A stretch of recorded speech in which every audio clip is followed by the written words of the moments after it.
In today's video, I thought I would start with reality. You know, when you look at reports and you see statements that don't jive with other statements and just flat out lies, you know, it can get very heady. It can get very almost surreal.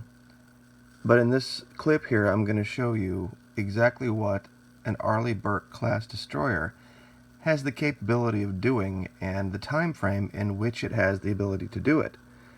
Now this is, I'm sure a lot of you have seen this, but stay with me. This is a Navy destroyer turning, making a high-speed turn. And we're going to start it at the 36-second mark. Now what I want you to watch how fast and how quickly, meaning in what distance, this ship can do a full 180-degree turn. Now remember, 36-second mark. Here we go.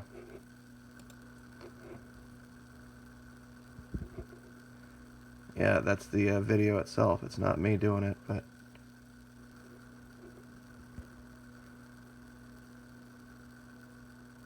Alright, we're at 54 seconds.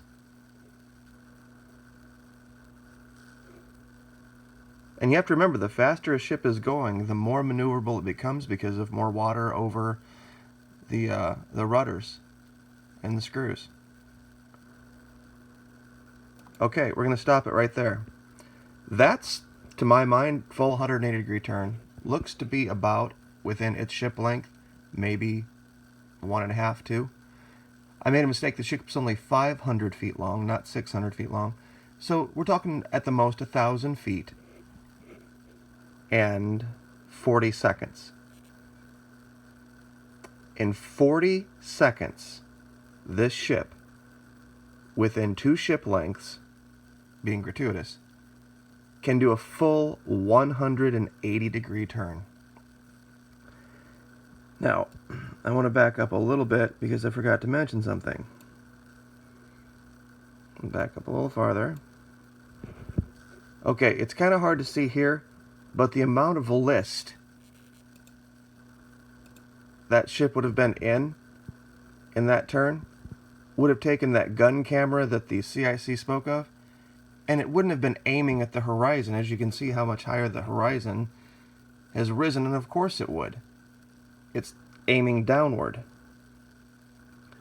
So the idea that it would have been seeing for a full minute prior to the collision the bow of the ACX Crystal is ridiculous. This ship can do a full 180-degree turn in 40 seconds, and we've just physically shown it. Now, having seen that, look at the report again. 0129. 127, the order was given to turn. Whether it was to port or to starboard, you know, this is a little bit vague. But either way, it says rapid turn to port, just like what we saw. The bosun mate of the watch took over the helm and executed at 0129. 0130 and 34 seconds. Now, this is not an approximate time here. Clearly, since they did this, they know exactly when the impact occurred, which would have made this a full, 94 seconds? Twice as long as we saw that ship have the ability to do this? Twice as long. And there's another little problem that I have with this report too that I found today while doing this research. Now, 0115. This is just a blanket statement by the Navy putting together a report. Crystal was closing FITZGERALD's intended track at a high rate of speed. Now remember that time, 0115. 0117, officer of the deck plotted a radar track on a vessel thought to be Crystal, calculated that Crystal would pass 1,500 yards from FITZGERALD. It was unknown if the OD was tracking the Crystal or another commercial vessel. Now, we've been here before.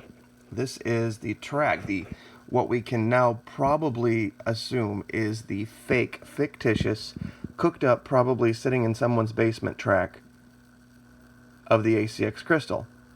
And then if anybody out there doesn't know what I'm talking about, we have covered this transponder signal issue where Class A transponders aboard big ships like this report in two different paradigms, one when they're on course and one when they're changing course. And I put links in other videos to a chart where you can see, if the vessel is moving this speed, it reports this many seconds. The EIS transponder sends up a signal every so many seconds, and it changes. This is Vessel Finder. Vessel Finder does all of its videos based on direct AIS data. And what we've shown here is that this vessel, and you have to slow it down, is reporting in a 5-second paradigm. 27, 27, 27, over and over and over again. Now, the reason I brought up this particular section here is because it deals with that 115 to 117 section.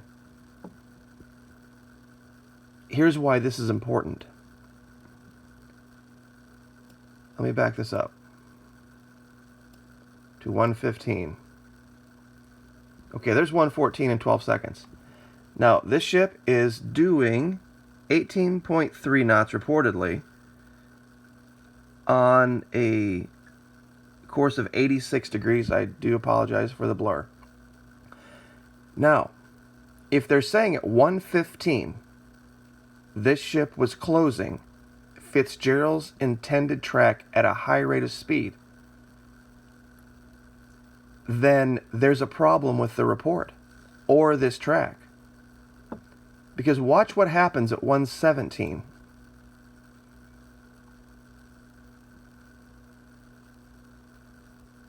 Pardon the lag. Whenever I slow this down to quarter speed, it does this. But watch what happens.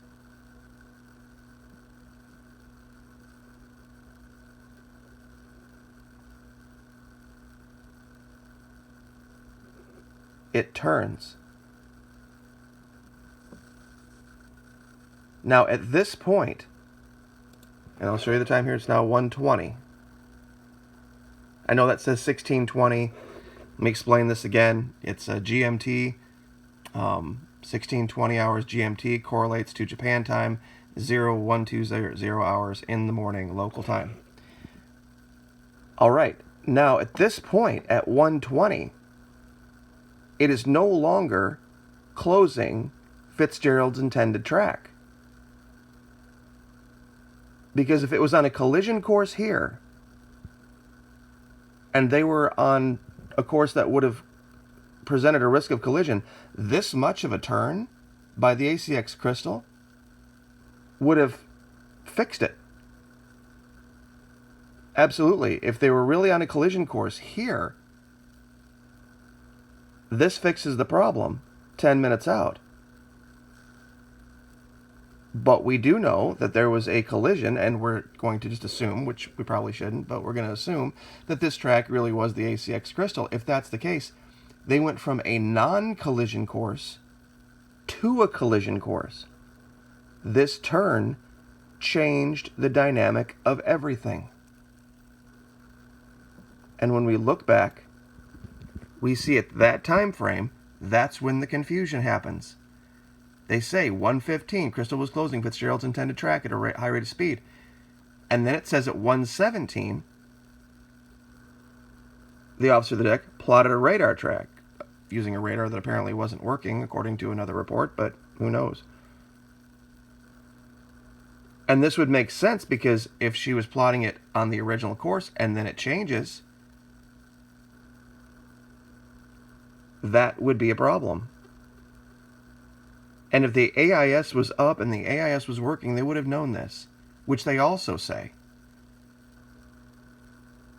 Because they said they had this camera shot of it suddenly popping up. And this is what makes absolutely no sense. They're saying it doesn't pop up on AIS until the very last minute, but apparently it popped up on radar, and they were able to do a radar track, but they said the radar wasn't working an hour before the collision, and this is only 13 minutes.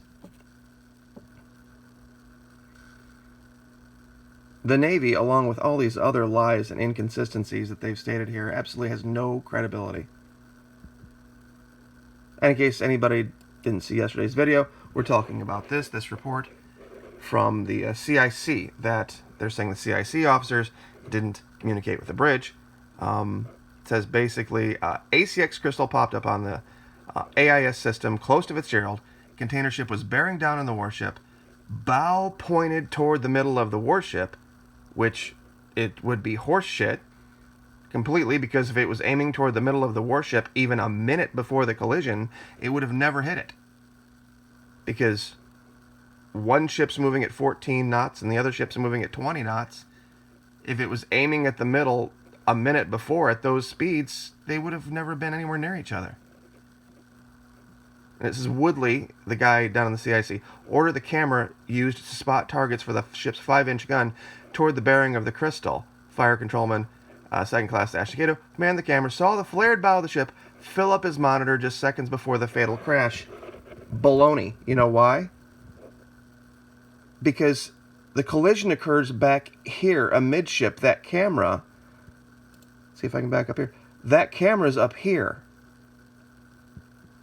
And if they were turning and that ship hit here, that camera would have never seen it.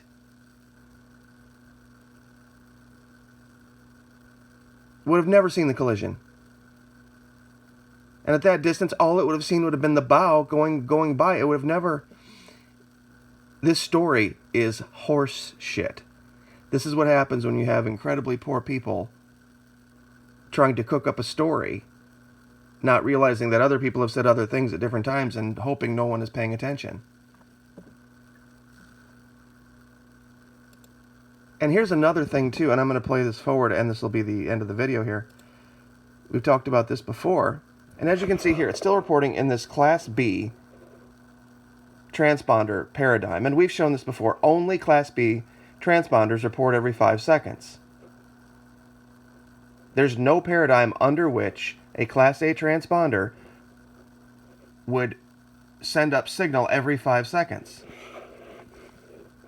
Now, as we're approaching here, I'm just going to kind of walk through here. We're at 1625. The ACX crystal, according to this track, changes direction again before the collision to another starboard turn. So first a turn to port, then a turn to starboard.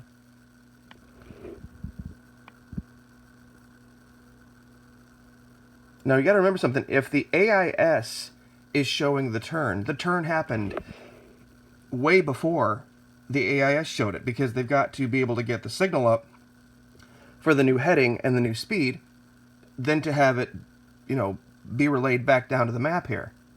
So remember, 1:30 and 34 seconds is when the Navy says the collision occurred.